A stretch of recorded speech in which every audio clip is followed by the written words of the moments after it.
Hi and welcome to a new tutorial. On this particular one, I want to focus on collision. And I want to talk a little bit about physical modeling and demystify it. So if you're new to the channel, thank you so much for watching. I am Hector. I produce under the alias of Hektagon. I've been teaching music production with Ableton Live for over 15 years now. And and I decided to share my knowledge here in my channel. If you care about learning more from me, feel free to have a look at the description below where you can find more details about myself and the services I offer. Okay, so crack on with the tutorial. This is what it sounds like at the moment. The bass sound that you're about to hear and pad sounds are both made with collision.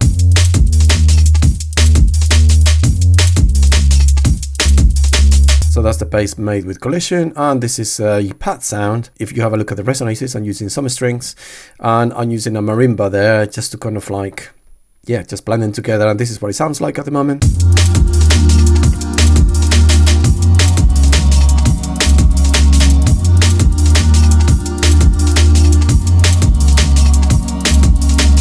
So as you can see there, I'm kind of cheating. I'm using a minor 7 chord just to keep it old school, because you remember that that's how it used to be back in the days. You basically sampled a chord and then you play it in the sampler, and that's the sound you get. But obviously now we can use the chord device and get that same result. So let's explore collision briefly. So collision basically is known as a physical modeling synth. And what it does, it recreates the sound of a mallet hitting different surfaces. Okay, so when you think of a mallet, you can think of like when you hit a xylophone, you hitting it with a mallet, right?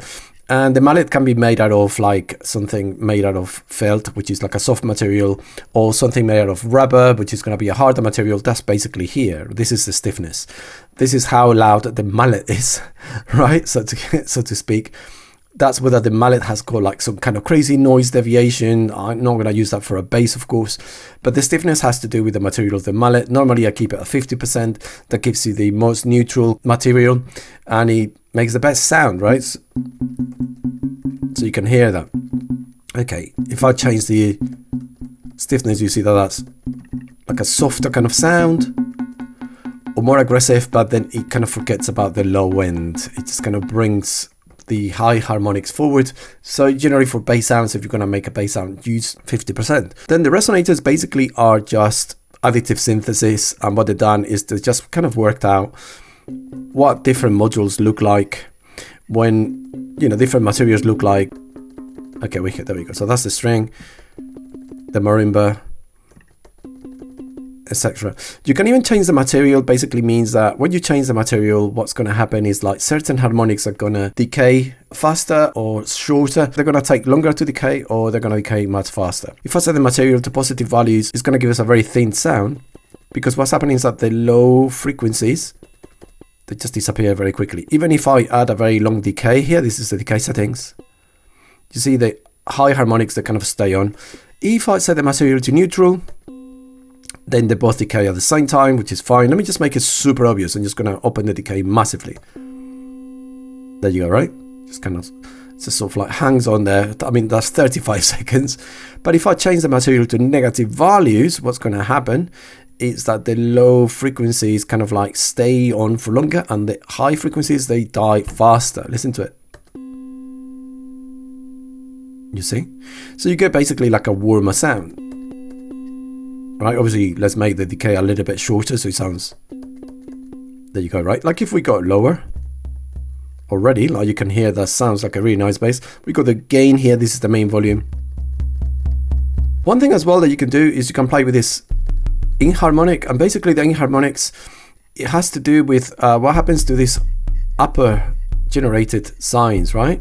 So whether they are closer to the big one, which is the one that's giving us the pitch, or they're farther away, right?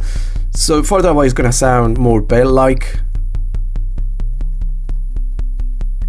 almost more glass-like. Let me make the material neutral so you can really hear them. You see? But if I bring them all together, then what's going to happen is that the higher harmonics are going to get closer to the fundamental. So you can get some interesting sounds like that for a bass, right? You can hear that straight away. That sounds pretty cool, actually. Let's make it so we don't hear so much of the upper harmonics. Let's go to the material and let's open the decay. Nice. What we also have got here is we've got a pitch envelope. The pitch envelope is going to add like a pitch bend basically at the start of the note. This is neutral, as you can hear, but it's a really cool sound. You can hear it, look. But you can add a little bit of pitch envelope if you're looking to create something like an 808. The problem is that it doesn't really tell you by how many semitones it's actually shifting it by. So you just have to use your ear. And then obviously that's the time for the pitch envelopes. It's going to sound more like a fast kick or like a longer kind of like pitch drop sort of sound. Which is cool, right? I like that. And then another thing that's really important, two different things. One is the brightness. So that basically means that you can either make the upper harmonics brighter, so, you know, louder, look, which can also be cool because it gives it like an interesting kind of texture, right? Or you can also do it the opposite. So it's just really gonna boost the low end, right? So it sounds more bass-like.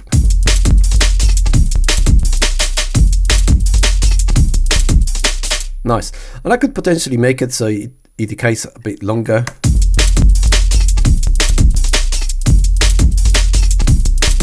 Another thing that we can do if we want to enhance the sound, so there's a noise generator here and we can say, oh, well, I want to add noise. I'm going to open the filter so it's fully open and the noise is going to affect the sound itself, right? So it just adds a little bit of noise, look. And then you can make the noise so it's like long noise. But obviously for a bass it's not really handy, is it? But it could be interesting as a way to sort of just add a little bit of clarity, especially if you make it really subtle. It's kind of like adding a little bit more transient. You can think of it as a transient shaper. It's got built-in frequency here, so it's a filter. You can select between different filter types. So for example, I can have the noise already adding kind of like high energy, right? You can really hear it. Right, only adding kind of like high noise instead of adding noise that is across the entire frequency spectrum. Something else that you can do is we can even add another resonator. My suggestion when you use two resonators like this is try obviously different surfaces, change as well the quality here. So medium basically means that it's going to generate some harmonics and how it's going to generate the full model. So basically it means like how complex the timbre is going to be, right? So for a bass, you can hear it adds a lot of kind of like upper energy, sounds more scratchy. And if you just want to keep it very basic, you can go to low. So it's just mainly just the low end, and echo is like the lowest. So it's not even generating hardly any harmonics, so that can be really good for bass sounds if that's what you're after. I'm gonna go for low and I'm gonna lower the noise. Cool. And if you want, you can have another second resonator. And in this resonator, we can try different models. There's so many to choose from. My suggestion is to explore them. Another one that works quite nice could be something like the tube. And the tube at the moment, let's just make the structure so we can hear each one of them independently. So 1 + 2, okay, because you can actually make one surface resonate onto the second, right? So that's a bit crazy, but you can kind of basically create your own instruments with this. But if you select 1 + 2, then they work independently, and 2 could be a different kind of tonality. I like the tube a lot for bass sounds. So obviously that's a bit low. Let's just open the radio, so it's a massive tube. And the tuning as well, let's make it 0 semitones. It just basically sounds like a short delay, isn't it? Look.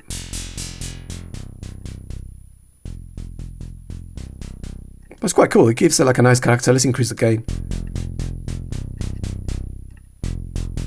And you can blend them together. Obviously we got a pitch envelope there, so potentially we will have to kind of match it. We will have to sort of match the settings a little bit. You can get some cool, nice tonalities out of that. Sometimes it's worth exploring maybe the pipe.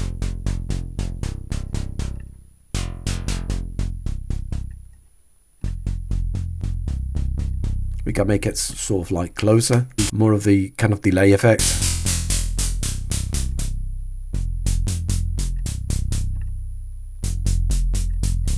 Nice, and then resonator 1.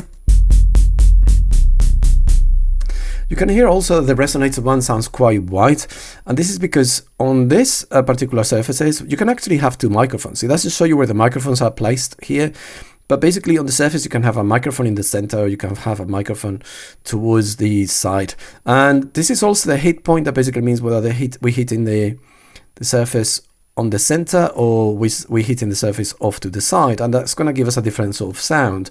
Listen to the sound when I hit it bang on in the center, right, versus this kind of sound. And let's put the microphones both in the center. There you go. So that's more consistent, and it's mono, right? Cool. All right. Well, let's just make the noise a little bit more subtle. Let's shorten the decay. There you go, right? That's nicer. So that could be one bass sound that you can create, right? So if we listen to this again.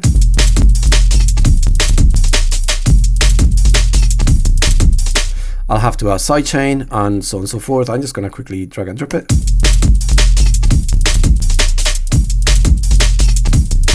And of course I'm using the mono, right? So it's just one voice. And for strings, like if I wanted to make a pad sound, I'm just going to copy the settings I had here for the chord.list. So for pad sounds, we want to use the noise, but we don't want to use the mallet. So we're going to turn the mallet off. And what we're going to do is we're just going to use the noise to trigger the resonator. I'm going to use, instead of this beam, I'm going to use something like strings, see what it sounds like. Right, there you go. So that's the pad. All right, and at the moment, obviously you can hear that the sound is quite short, but basically we got an envelope there, so we can potentially say, okay, let's sustain it. And if we wanted to make it more like a pad, we can increase the attack. So remember that we are using just the noise to affect this string. And this can be useful if you use, for example, like a high pass noise, so it only keeps the high end energy.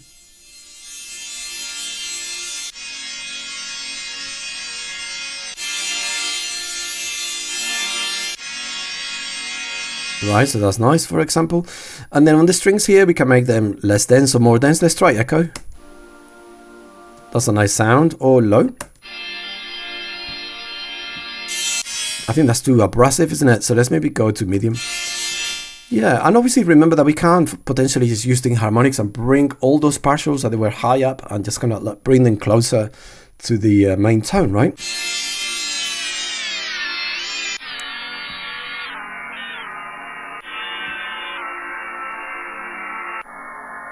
Right, you can hear it starts to sound like a sample chord. You need to try until eventually it sounds good to your ears. I'm also going to use the material and actually make it so there's not so much high-end energy. It's a little bit of like a warmer kind of pad sound. There you go, that's nice. And then use the bright here just to kind of maybe make it a little bit more mellow.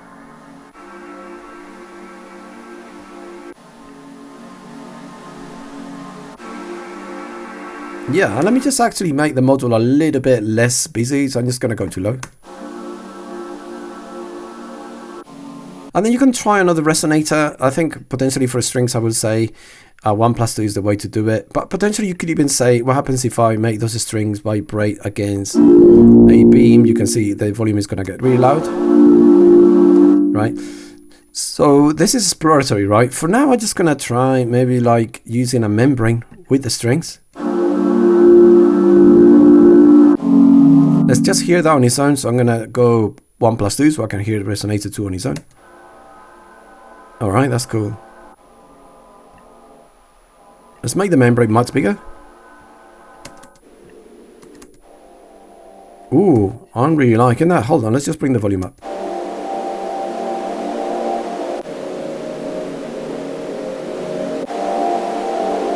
Really cool. Let's open the decay a little bit. Let's go medium. Let's play with the brightness.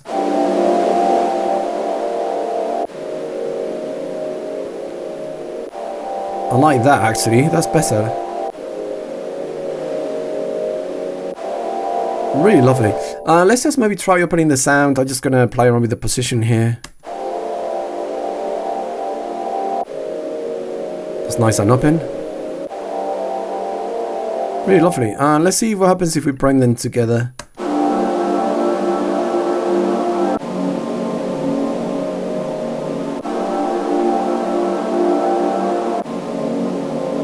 Or potentially I could use a low pass filter instead of high pass filter. Maybe that will kind of mute the noise a little bit and it's just going to sound much warmer.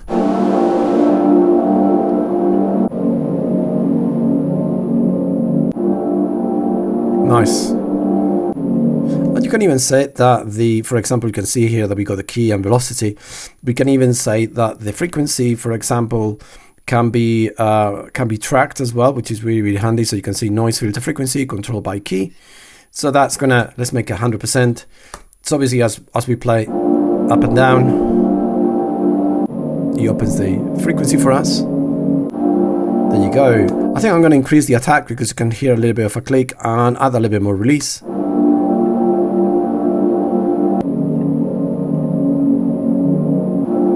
And let's add more voices as well. So I'm gonna go to 16 voices. There you go, nice.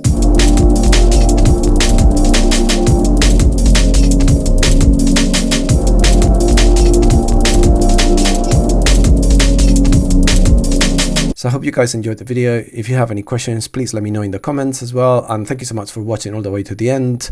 Again, I am teaching one-to-ones as well. You can find more details in the description. I also have my own preset pack as well for Ableton Live 12. And I have got a course as well that you can do online regarding sound design and the basics of sound design. So if you're interested, have a look at the description. So thank you so much again for watching and see you on the next one. Take it easy, guys.